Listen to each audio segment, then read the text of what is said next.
నమస్కారం ఘంటారావానికి స్వాగతం. ముందుగా ప్రధాన అంశాలు. బాలీవుడ్ నటుడు సైఫ్ అలీ ఖాన్ కు కత్తిపోట్లు. ముంబై లీలావతి ఆసుపత్రిలో చికిత్స.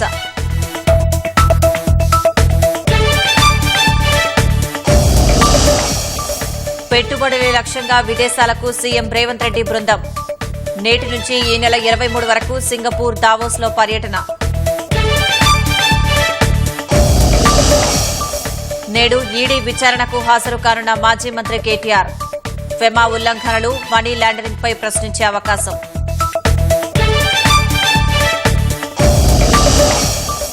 హైకోర్టుకు 4 కొత్త న్యాయమూర్తులు. కేంద్రానికి సిఫారసు చేసిన సుప్రీంకోర్టు కొలీజియం.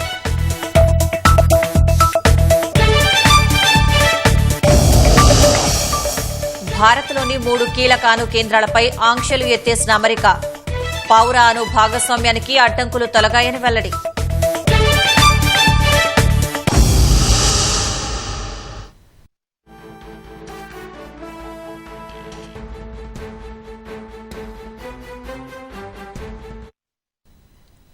బాలీవుడ్ నటుడు సైఫ్ అలీ ఖాన్ పై గుర్తు తెలియని వ్యక్తి దాడికి తెగపట్టారు. ముంబైలోని నివాసంలో సైఫ్ అలీ ఖాన్ పై కత్తితో దుండగుడు దాడి చేశాడు. తీవ్ర గాయాలతో సైఫ్ అలీ ఖాన్ ముంబైలోని లీలావతి ఆసుపత్రిలో చికిత్స పొందుతున్నారు. సైఫ్ అలీ ఖాన్ పై దాడి చేసిన వ్యక్తి దొంగగా పోలీసులు అనుమానిస్తున్నారు. తెల్లవారుజామున 2:30 గంటల సమయంలో సైఫ్ ఇంట్లోకి దొంగ చొరబడినట్లు తెలుస్తోంది. దొంగతో జరిగిన ఘర్షణలో సైఫ్ అలీ ఖాన్ గాయపడినట్లు సమాచారం. సైఫ్ పై కత్తితో దాడి చేసి దొంగ పరారైపోయాడు. దొంగ కోసం పోలీసులు గాలిస్తున్నారు. తెల్లవారుజామున 3:30 గంటలకు సైఫ్ అలీ ఖాన్ ను ఆసుపత్రికి తరలించారు. కత్తి దాడిలో సైఫ్ అలీ ఖాన్ ఒంటిపై 6 చోట్ల గాయాలైనట్లు వైద్యులు తెలిపారు. శస్త్రచికిత్స పూర్తయిన తర్వాతే పూర్తి వివరాలు వెల్లడిస్తామన్నారు. సైఫ్ అలీ ఖాన్ పై దాడి ఘటనను తీవ్రంగా పరిగణించిన ముంబై క్రైమ్ బ్రాంచ్ పోలీసులు కేసు నమోదు చేసి దర్యాప్తు చేస్తున్నారు.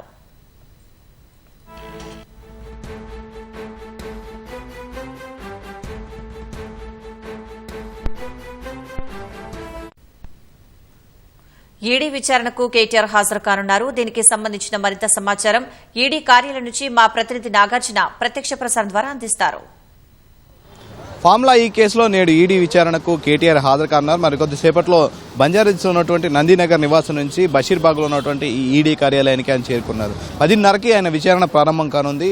గతంలోనే ఆయనకి విచారణకు హాజరు కావాల్సిందిగా నోటీసులు జారీ చేశారు. సో ఫార్ములా ఈ కేసులో ఈ గతంలో ఏసీబీ నమోదైనటువంటి కేసు ఆధారంగా ఈడీ కూడా మరొక కేసు నమోదు చేసి దర్యాప్తు కొనసాగిస్తుంది. ఇందులో భాగంగా ఏసీబీ నుంచి పలు ఆధారాలు సేకరించింది. ఇప్పటికే ఈ కేసులో 2వ, 3వ నిందితుడిగా ఉన్నటువంటి అరవింద్ కుమార్, బిఎల్ఎన్ రెడ్డి విచారణ కూడా ఎప్పటికే చేసింది. వాళ్ళ స్టేట్మెంట్ కూడా రికార్డ్ చేసింది. అయితే ఈ రోజు విచారణలో భాగంగా వాళ్ళ స్టేట్మెంట్ ఆధారంగా కేటీఆర్ని కూడా విచారించాలని భావిస్తుంది. ప్రస్తుతం అయితే ఈ కేసుకు సంబంధించినటువంటి విచారణను ఈడీ చాలా పకడ్బందీగా చేస్తున్నారని చెప్పాలి. ముఖ్యంగా అప్పుడు ఫార్ములా ఈ ఆపరేషన్ సంస్థకు ఇప్పుడు హెచ్ఎండిఏ ప్రమోటర్గా ఉండి 10వ సీజన్ కోసం జరిపినటువంటి అంటే ఇక్కడి నుంచి బదలాయించినటువంటి 45.71 కోట్ల రూపాయలకు సంబంధించినటువంటి వ్యవహారానికి సంబంధించి ఇందులో మనీ లాండరింగ్ జరిగిందనే ఆరోపణలపై, అభియోగాలపై ఈడీ దర్యాప్తు కొనసాగిస్తోంది.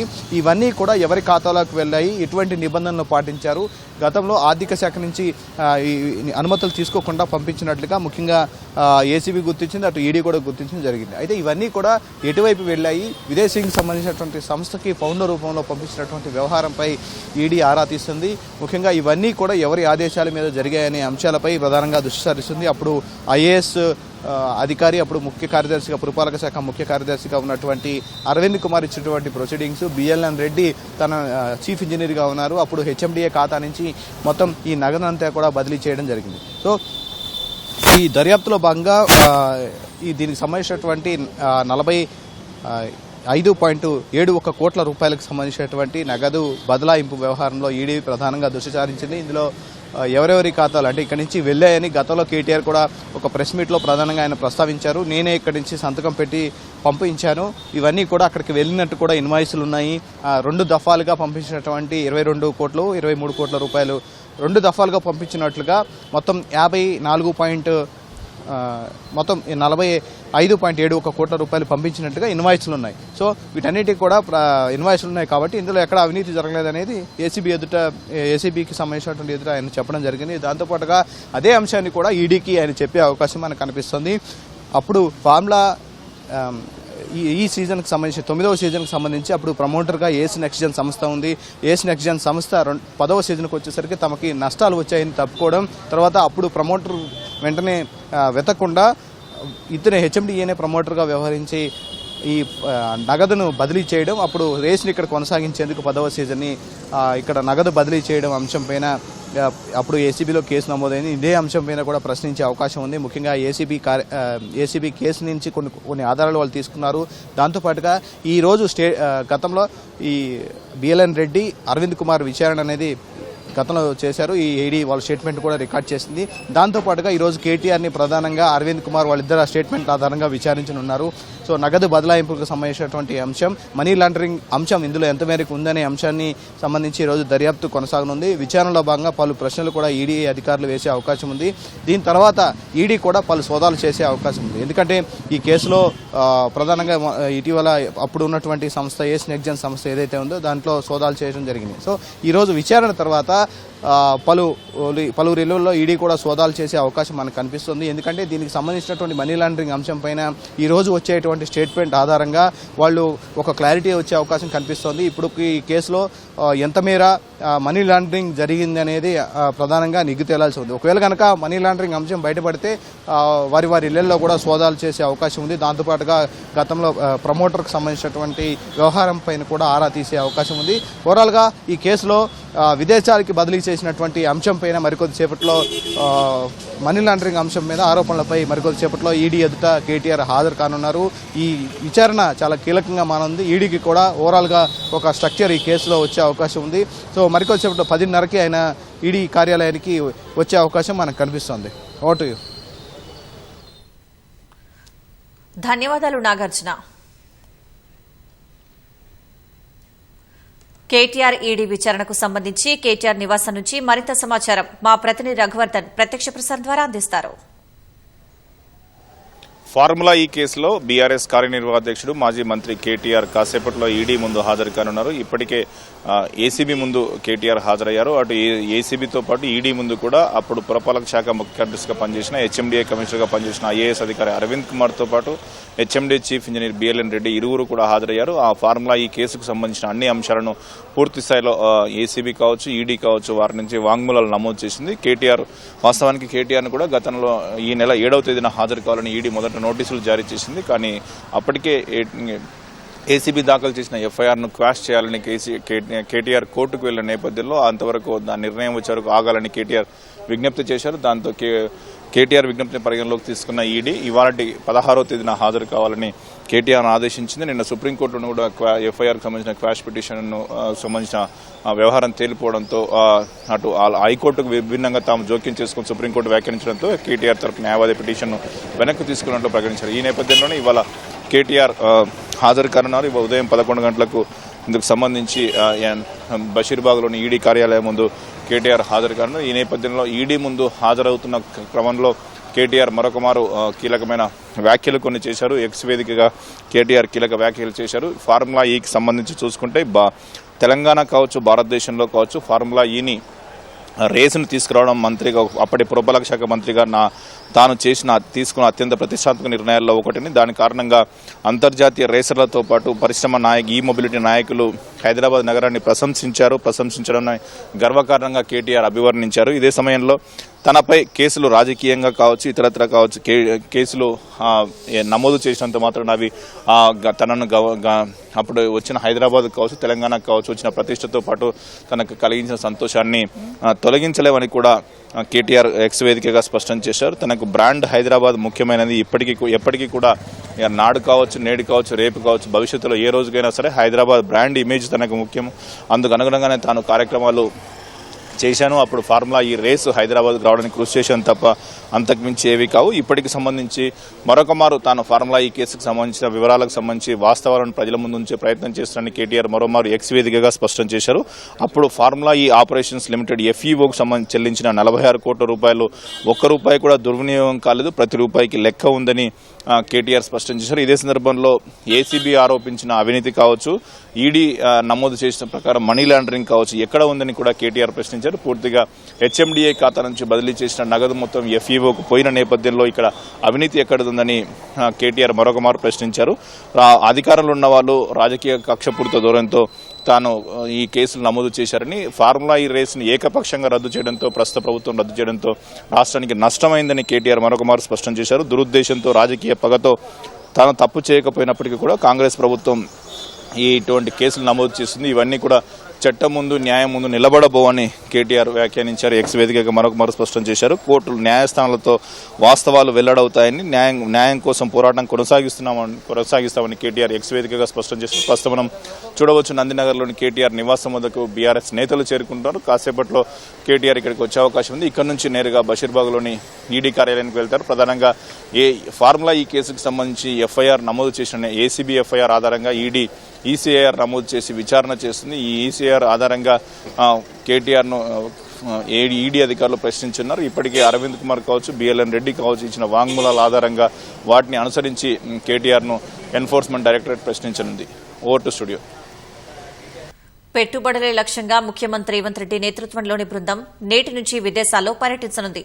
స్కిల్ యూనివర్సిటీతో భాగస్వామ్యంపై ఒప్పందాలతో పాటు పెట్టుబడులపై సింగపూర్ పారిశ్రామికవేత్తలతో చర్చించనున్నారు.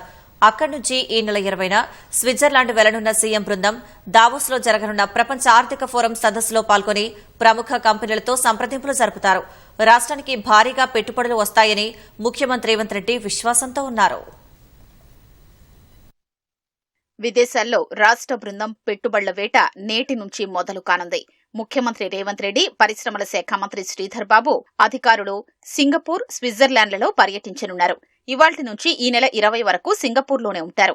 ఛాంగీలోని Singapore University of Technology and Design ను సందర్శించనున్నారు. రాష్ట్రంలో ఏర్పాటు చేయనున్న స్కిల్ యూనివర్సిటీలో భాగస్వామ్యంపై ఒప్పందాలు జరగనున్నాయి. పారిశ్రామిక పెట్టుబడులపై కంపెనీలతో చర్చించనున్నారు. ఈ నెల 20న అర్ధరాత్రి సింగపూర్లోని ఛాంగీ విమానాశ్రయం నుంచి స్విట్జర్లాండ్ కు వెళతారు.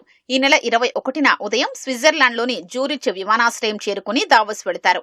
దావోస్ లో జరగనున్న ప్రపంచ ఆర్థిక ఫోరంలో సీఎం బృందం పాల్గొనుంది. దేశ విదేశాలకు చెందిన ప్రజా ప్రతినిధులు, పారిశ్రామికవేత్తలు, ఆర్థిక నిపుణులు సదస్సుకు హాజరు కానున్నారు. పారిశ్రామికవేత్తలతో రాష్ట్రానికి పెట్టుబడులపై చర్చించి ఒప్పందాలు చేసుకోనున్నారు.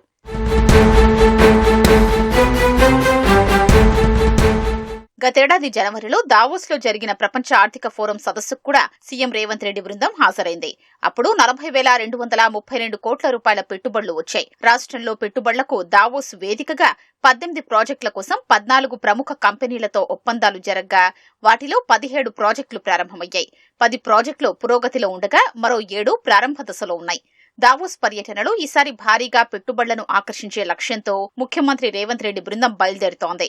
రాష్ట్రంలో ముఖ్యంగా హైదరాబాద్ కు ఉన్న సానుకూలతలతో భారీగా పెట్టుబడులు వస్తాయని సీఎం ధీమాతో ఉన్నారు. ఫ్యూచర్ సిటీగా హైదరాబాద్ ను మరోసారి ప్రపంచ వేదికలపై చాటి చెప్పారని రేవంత్ రెడ్డి భావిస్తున్నారు.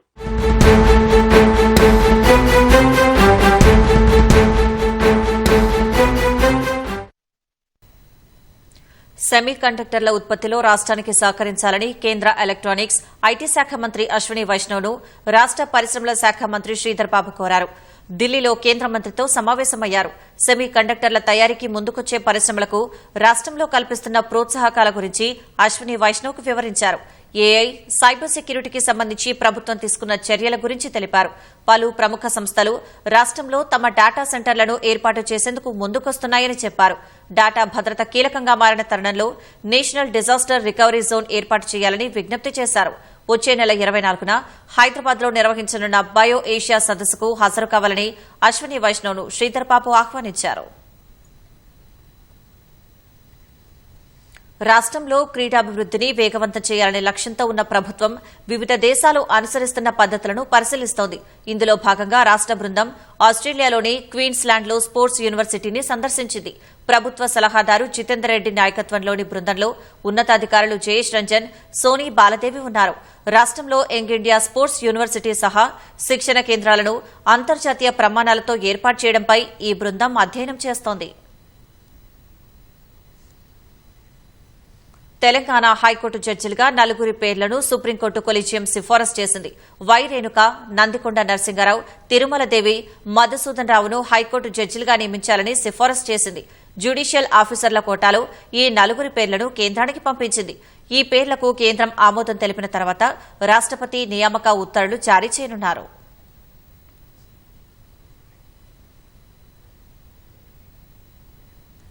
పండగ సందడిలో దారం ప్రాణ సంకటంగా మారుతోంది.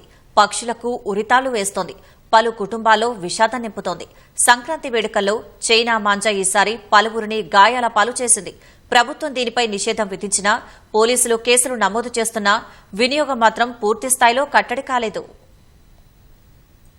సంక్రాంతి అంటే గుర్తుకు వచ్చేది పతంగులు. అయితే ఈ సందడిలో చైనా మాంజా విషాదాన్ని నింపుతోంది. చెట్లు, విద్యుత్ స్తంభాలకు చిక్కుకుని వాహనదారులు ప్రమాదాల బారిన పడుతున్నారు. ప్రమాదకరమైన చైనా మాంజాను వినియోగించొద్దని ఎంత చెప్పినా కొందరు పట్టించుకోవడం లేదు. దీనిపై పూర్తి స్థాయిలో నిషేధం విధించినా కొన్ని చోట్ల లభిస్తుండటంతో దారం తెగి గాయాల పాలయ్యారు.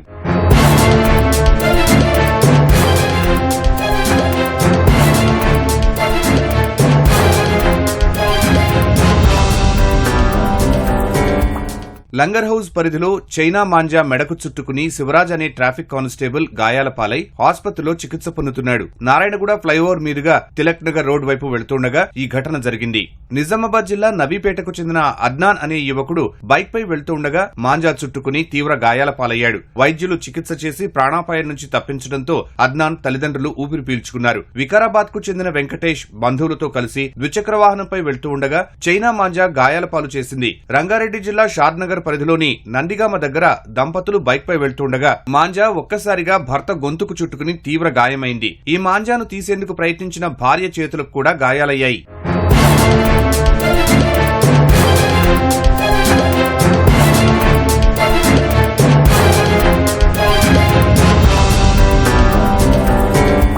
యాదగిరిగుట్ట ప్రధాన రహదారిలో రోడ్డుపై వెళ్తూ ఉండగా పురపాలక శాఖ కార్యాలయం ముందు మాంజా తగిలి ద్విచక్ర వాహనదారుడి గొంతుకు గాయమైంది. బైక్ కింద పట్టడంతో ఆయన భార్య గాయపడింది. భద్రాద్రి కొత్తగూడెం జిల్లా కేంద్రంలో చైనా మాంజా కోసుకుని ఏరువా కృష్ణారావు ప్రాణాపాయ స్థితికి తీసుకువెళ్లింది. స్థానికంగా చికిత్సనందించి పరిస్థితి విషమించడంతో హైదరాబాద్ తరలించగా కొన్ని రోజులు చికిత్స తీసుకుని ప్రాణాలతో బయటపడ్డాడు. డిసెంబర్లో సిద్దిపేట జనగామ ప్రధాన రహదారిపై కూడా చైనా మాంజా బైక్ పై వెళ్తున్న వారి మెడకు చుట్టుకుంది. గాయాలు కావడంతో వారిని వెంటనే ఆసుపత్రికి తరలించారు. నిర్మల్ జిల్లా ఖానాపూర్లోని విద్యానగర్ కాలనీకి చెందిన పరిమి చంద్రవిలాస్ జూనియర్ కాలేజీ దగ్గరకు రాగానే రోడ్డుపై ఉన్న చైనా మాంజా అకస్మాత్తుగా అతని గొంతుకు చుట్టుకుని గాయాలయ్యాయి. చైనా మాంజాను స్థానికంగా తయారు చేయడం వల్లే మార్కెట్లో అందుబాటులో ఉంటోందని హైదరాబాద్ సిపి సివి ఆనంద్ అన్నారు. బహిరంగ మార్కెట్లో దొరికేది కొంతైతే గుట్టుచప్పుడు కాకుండా స్థానికంగా తయారు చేసి ఈ కామర్స్ సైట్స్ లో అమ్మకాలు చేయడం ఇబ్బందిగా మారిందన్నారు. త్వరలో ఈ కామర్స్ సైట్స్ నిర్వాహకులతో సమావేశం ఏర్పాటు చేసి ఈ కామర్స్ గోదాములపై దాడులు చేసి కేసులు నమోదు చేస్తామని హెచ్చరించారు. చైనా మాంజా విక్రయాలపై మరింత కఠినంగా వ్యవహరిస్తామని టాస్క్ ఫోర్స్ డీసీపీ అందే శ్రీనివాసరావు హెచ్చరించారు. టాస్క్ ఫోర్స్ 7 జోన్ల టీంలు తర్వాత లా అండ్ ఆర్డర్ పోలీస్ అందరూ కలిసి సంయుక్తంగా చేసినటువంటి దాడులలో ఈ సంవత్సరము 107 కేసులు బుక్ చేయడం జరిగింది. పూర్తిగా హైదరాబాద్ సిటీలో 148 మంది వ్యక్తుల్ని అదుపులోకి తీసుకొని వాళ్ళ మీద కేసులు బుక్ చేయడం జరిగింది. దీంట్లో దాదాపుగా 7,300 మాంజాస్ మనము సీజ్ చేయడం జరిగింది. ఇవన్నీ కూడా ఈ మన చైనీస్ మాంజాస్. మొత్తం వర్త్ కూడా దాదాపుగా 88 లక్షల వర్త్ మెటీరియల్ని మనము స్వాధీనపరచుకోవడం జరిగింది. ఈ మెటీరియల్ దాచిపెట్టి అధిక ధరలకు అమ్ముతుంటే మాకు ఇమీడియట్గా సమాచారం ఇవ్వండి. పేరెంట్స్ వాళ్ళ పిల్లలు ఎవరైనా ఈ కైట్స్ ఫ్లై చేయడానికి ఈ చైనీస్ మాంజాని వాళ్ళు యూజ్ చేసే అవకాశం ఉంటే దాన్ని ఎంకరేజ్ చేయకండి. చైనా మాంజాను పూర్తి స్థాయిలో అరికట్టేందుకు ప్రభుత్వం ప్రత్యేక చట్టం తేవాలని బీజేపీ ఎమ్మెల్యే రాజాసింగ్ సూచించారు. రాష్ట్ర పోలీసులు ఈసారి చక్కగా పనిచేశారని, మాంజా తయారయ్యే మూలాలపై దృష్టి పెట్టాలని కోరారు. దీనిపైన ఒక స్పెషల్ గా జియో రావాలి. ఎందుకంటే చాలా చిన్న కేసులు ఉన్నాయి. ఇది ఒకవేళ ఒక వ్యక్తి దగ్గర ఈ చైనీస్ దారం వెళ్తే ఇంకా ఎవరైనా అమ్మితే కూడా చాలా చిన్న సెక్షన్లు ఈజీగా పోలీస్ స్టేషన్ నుంచే బెయిల్ ఉంది. అంటే పోలీస్ స్టేషన్ నుంచే బెయిల్ వచ్చిన తర్వాత ఏమైతుందంటే, అరే నేను ఇంకా అమ్ముతా, ఏమైతుంది, పోలీస్ స్టేషన్ తీసుకొని వెళ్తున్నారు, ఒక చిన్న కేసు పెడుతున్నారు, నేను కొద్ది డబ్బులు కట్టేస్తున్నా, నేను బయటికి వచ్చేస్తున్నా. ఆ విధంగా వీళ్ళు తయారైపోతున్నారు, చాలా ఈజీగా తీసుకుంటున్నారు. ఇట్లా కాకుండా అసలు ఈ దారం ఎక్కడి నుంచి వస్తుంది డీప్గా వెళ్ళాలి. ఏ స్టేట్ నుంచి వస్తుంది ఆ స్టేట్కి మన ముఖ్యమంత్రి గారు ఒక లేఖ రాయాలి. అసలు ఫ్యాక్టరీలు బంద్ అయితేనే ఈ చైనీస్ దారం బంద్ అవుతుంది. ఖమ్మంలో ఓ యువకుడి మృతి మిస్టరీగా మారింది. కరుణగిరిలోని రాజీవ్ గృహకల్పలో నివాసముంటున్న సంజయ్ తన అన్నను తీసుకొచ్చేందుకు వెళ్తుండగా ఓ ఆటోలో అరుపులు విని అటుగా వెళ్లాడు. ఆ క్రమంలో గుర్తు తెలియని వ్యక్తులు తనను చంపుతున్నారంటూ కుటుంబీకులకు వాయిస్ మెసేజ్ పంపాడు. ఫోన్ లొకేషన్ ఆధారంగా ఇంట్లో వాళ్లు వెతికినా సంజయ్ జాడ కనిపించకపోవడంతో ఖమ్మం రూరల్ పోలీస్ స్టేషన్లో కేసు పెట్టారు. పోలీసులు దర్యాప్తు ప్రారంభించి వెతుకుతుండగా కొనిచెట్ల మండలం పరిధిలోని ఎన్ఎస్పీ కాలువలో సంజయ్ మృతదేహం లభ్యమైంది. న్యాయం చేయాలంటూ ఖమ్మం ప్రభుత్వాసుపత్రి వద్ద బంధుమిత్రులు ఆందోళనకు దిగారు. అనుమానాస్పద మృతి కేసుగా నమోదు చేసుకున్న పోలీసులు దర్యాప్తు చేపట్టారు. యాదాద్రి భువనగిరి జిల్లా వరంగల్ హైదరాబాద్ జాతీయ రహదారిపై ఆగి ఉన్న లారీని కారు ఢీకొట్టడంతో కారులోని ఇద్దరు మృతి చెందారు. భువనగిరి బైపాస్ రోడ్డులో ఆగి ఉన్న లారీని కేసముద్రం నుంచి హైదరాబాద్కు వెళ్తున్న కారు వెనక నుంచి ఢీకొట్టింది. దీంతో మహిళ, చిన్న పాప అక్కడికక్కడే మృతి చెందగా డ్రైవింగ్ చేస్తున్న భర్తతో పాటు మరో 4 తీవ్ర గాయాలయ్యాయి. సంక్రాంతి పండుగ ముగించుకుని హైదరాబాద్కు కారులో వెళ్తుండగా ప్రమాదం జరిగింది.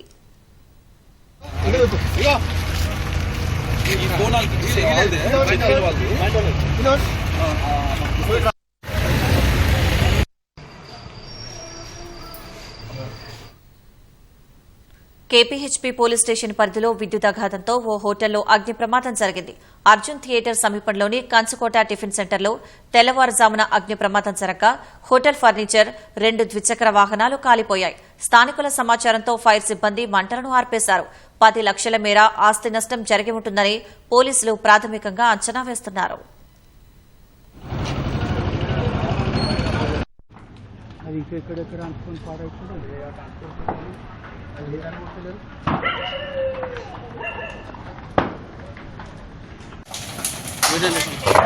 కంచుకోట మేడం.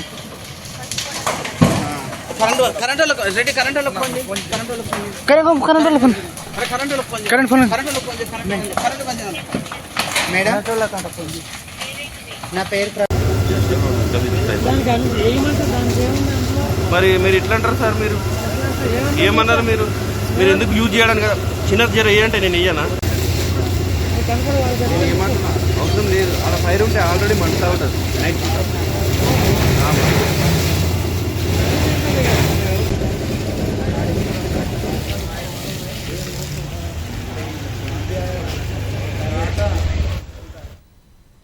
మహాకుంభమేళా పురస్కరించుకుని ఉత్తరప్రదేశ్ ప్రయాగ్రాజ్లో తాత్కాలికంగా ఏర్పాటు చేసిన శ్రీ వెంకటేశ్వర స్వామి దేవస్థానానికి పెద్ద సంఖ్యలో భక్తులు తరలివస్తున్నారు.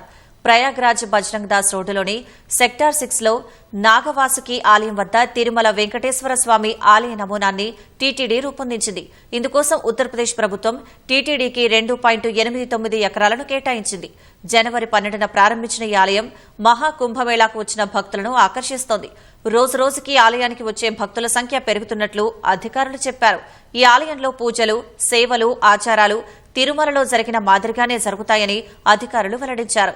మొత్తం 170 మంది సిబ్బంది ఆలయంలో విధులు నిర్వహిస్తున్నట్లు పేర్కొన్నారు. ఫిబ్రవరి 26 వరకు ఈ ఆలయం తెరిచి ఉంటుందని తెలిపారు.